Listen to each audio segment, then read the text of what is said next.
Well, you'll never guess where I am. I'm in Winnipeg, Canada, which is about, I suppose, 200 miles north of Minneapolis, Minnesota. And I'm here at a sort of a side part of the Winnipeg airport, waiting for a charter plane, which is going to fly me 2 hours north. To help orient you, here is a map of the United States. Here is Canada, here is Hudson Bay, and here is Churchill. Now, the distance covered by my charter flight is going to be about the same as between Chicago and New York City. We're going 2 hours north to Churchill, Canada, the idea of seeing polar bears. About 10 days ago, I got a telephone call. I'd put my name in on a waiting list to be able to have a tour up to Churchill and see the polar bears. And all of a sudden I got this call. So I've been trying to get ready, and I've been talking to people. And on the plane coming into Winnipeg, I talked to some people who live here, and everybody has said no one has seen polar bears yet this year. Well, the lady who met the group here in town today told me that every group that's been up here, the last 4 groups, have all seen plenty of polar bears. So I'm really looking forward to what's going to be happening. And so this trip, which has been a little bit rushed, is going to work out okay. So if you'll stick with me, I'll show you what's going to happen. We were picked up at the Churchill airport and taken to our lodging on the outskirts of Churchill. There were 24 of us. We had most of our meals at the lodge in their rustic cafe. And we could step outside at night and see the northern lights, if the sky was clear. This town has its own sense of humor. The next morning, we were driven out into the tundra, where we boarded a special vehicle, a tundra buggy. It had seats and was heated on the inside. It had a bathroom inside. It was high off the ground and had big tires. It had a back porch where you could stand outside in the cold. The first thing we were told was to look for polar bears in this barren landscape. The more people looking, the better the chance of seeing them. We were told that bears tended to lie down beside low willows where they rest, and they're very hard to spot. Can you see the polar bear in this scene? Oh, there's the polar bear. Well, now that you're getting a little experience, I suppose you can spot the polar bear in this picture.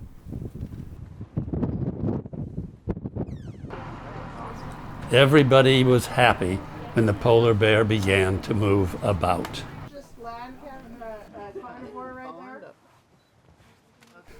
The polar bear is the largest carnivore in the world. This one does look cuddly, but make no mistake. Head for cover if you meet him on the street. The polar bears we saw seemed to relax a lot. That's because they don't have any food right now. They're hungry, and they have to conserve their energy.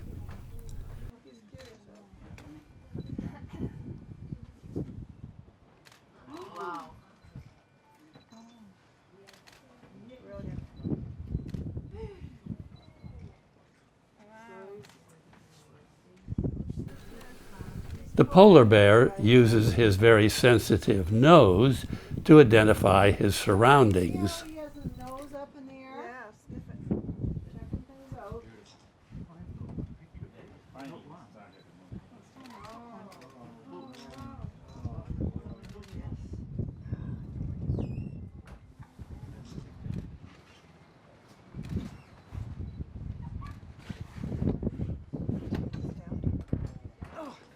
Checking things out.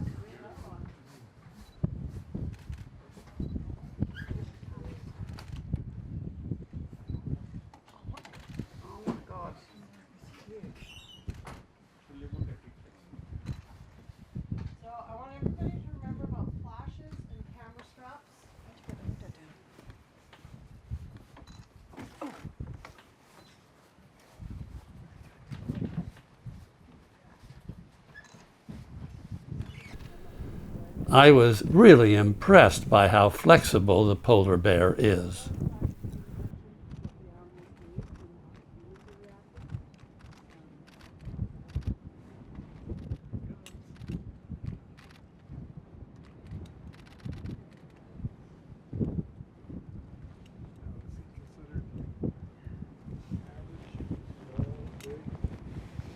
I don't think he's a huge bear. The fact that he's as curious as he is.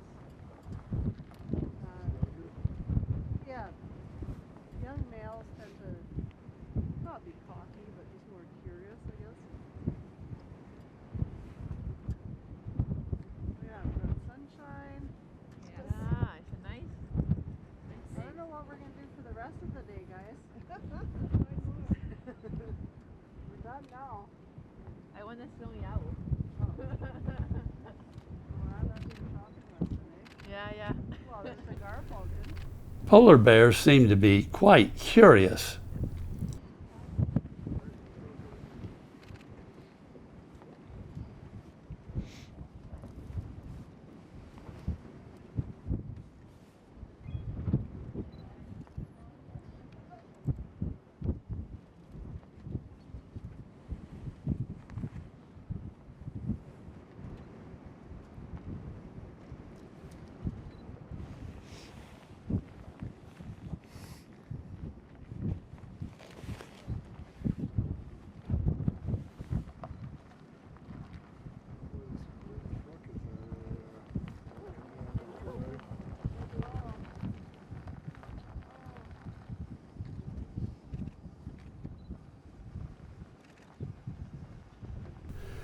A bit later on in this video, I'll explain the life cycle of a polar bear and explain why they happen to congregate near Churchill just as winter is setting in. But first, I'll show you a few of the other things we saw on our tour. We were given a tour of the town of Churchill. Churchill is really isolated in Canada. There are no roads into Churchill. There are 0 roads into Churchill. The only way to get here, or to bring things into Churchill, is by train or airplane, period. Our primary guide was Judd, who lives here year-round. The main drag here, this is downtown. This is Kelsey Boulevard.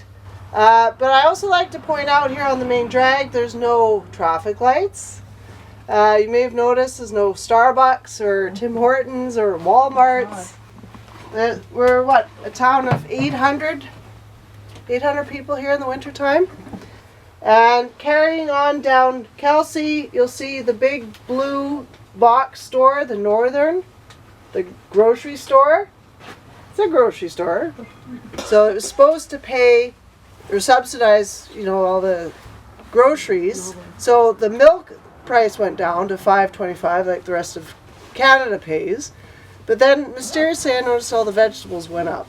They were already expensive. I've seen one cucumber at $6. Or a head of romaine lettuce at $9. Oh my God. Anybody notice what the gas station is? No. Just saying. One lone pump. That's it. It's great. I love it. What are you doing? Yeah. So sometimes what people do, if they're going to do a big grocery run, like at Christmas time especially, they'll take the train to Thompson, spend 5 hours in Thompson, and then take the train back. Wow. So yeah, it's always a bit of a Different life. It is, yeah. It slows things down. The church sales or rummage sales when people are moving, if it's at 1 o'clock, people are like vultures. I can imagine. Yeah, and all the good stuff's gone in the first 5 minutes. Because there is no dollar store, there's no Walmart. So if you have kids growing, There are a few points of special interest near the town of Churchill. This is an old fortification.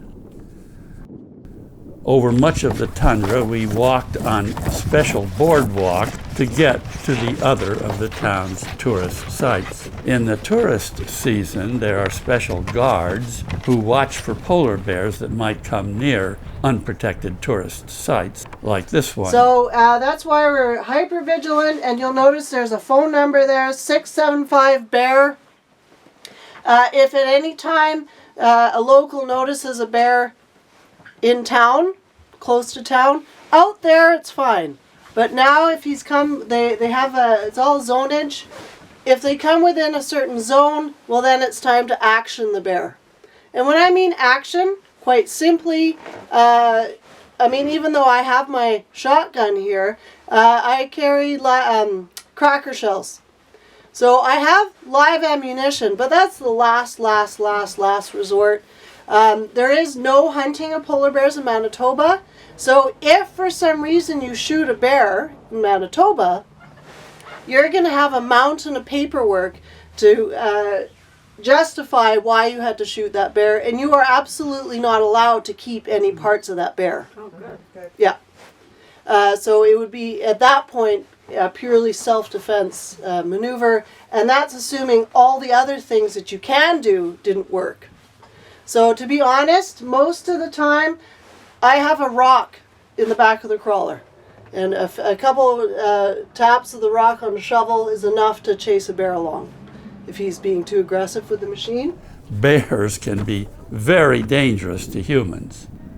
Now, this land looks barren and uninteresting to the casual observer, yet very low down, next to the ground, grow several species of colorful plants and lichen. And it's very slow growing. It's only a few millimeters a year. So when you see these huge patches of it, it's very old. There are various colors of lichen growing here. In warmer seasons, there are tiny flowers in bloom. So you can see in this small little patch how many flowers there are. So it's really a completely different landscape. So the tundra is constantly changing colors. You go through a wave of purple flowers and white flowers and yellow flowers, and then in the fall, the blood reds and the bright yellows. But everything's only this high. So it's very gorgeous here, I think. Yeah. As we roamed over the tundra looking for polar bears, we didn't really see much else that was moving. But we did spot one other omnivore, a red fox. The fox has a highly varied diet, but primarily lives off of small rodents like voles and mice. It will eat waterfowl and some plant material like berries.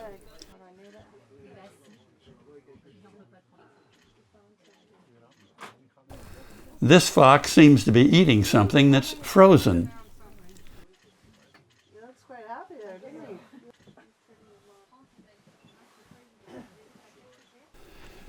The fox can be territorial, and it marks its territory with urine. Notice that the fox has this long, bushy tail with a white spot at the end of the tail. I've seen Arctic fox curled up in a tiny ball with their big furry tail, because they're in a ball and it's wrapped around their head, and they just bury their muzzle in there. The red fox seems to be on the move all the time. A fox generally stays with a mate, and you can see that there are two foxes here. The fox has excellent hearing, and it hunts primarily by using its eyes, which detect motion. When it gathers more food than it needs, then it'll store the excess in a cache, which it comes back and uses later. The red fox is found below the polar circle and in many, many parts of the world. It does not hibernate. We were served lunch on board our tundra crawler. Lunch included soup and sandwiches. An interesting feature of our little group of 24 people was that 6 of them were from France. And for all practical purposes, they only understood French. Now, Canada is a bilingual country, and our guide repeated most of what she said in English, again in the French language. Ça c'est bœuf, fromage ou jambon fromage, ou bien des trucs poulets. Bœuf. Ouais. C'est tellement difficile à donner un point de repère, justement. Bon, le point blanc à côté du truc blanc, c'est pas évident. Mais l'année dernière, ça formait. Mais tout à coup, le vent a changé de direction. Il y avait une journée ou deux de température à remonter. Now I'd like to talk about why polar bears congregate near the town of Churchill every year in late September and then into October. The key to understanding this behavior is that the polar bear's primary diet is the seal. A polar bear can swim, but not as fast as a seal. So how does a polar bear catch a seal? The trick is to wait until the water freezes over. The seal has to come up to breathe, and so the seal creates holes, breathing holes, in the sea ice as it forms, and then maintains these dozen or so breathing holes throughout the winter. It does this so it has a place to surface and get its next breath of air. So, the polar bear finds a breathing hole and then just waits, sometimes for hours and hours, for a seal to arrive and breathe. When the bear smells the air bubbles, he tries to grab the seal, kill, and eat it. Now, when the sea ice melts in Hudson Bay, the polar bears no longer have a source of the food they crave, and they retreat to land, and they conserve their energy, and they get hungry. The polar bear does not hibernate.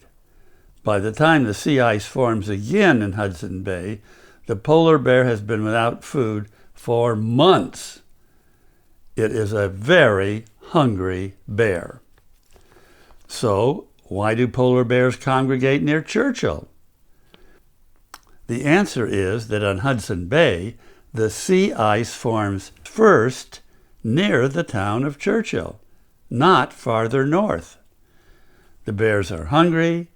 They can only feed where there is sea ice, so they congregate near Churchill to take advantage of the first sea ice that's formed. Some bears arrive early in September. As soon as the sea ice has formed, certainly by the end of October, the polar bears are gone, out on the ice. So, Churchill, as isolated as it is, has a big tourist industry of polar bear watching, but only for about 6 or 7 weeks a year. All in all, my trip to see polar bears in Churchill turned out very well.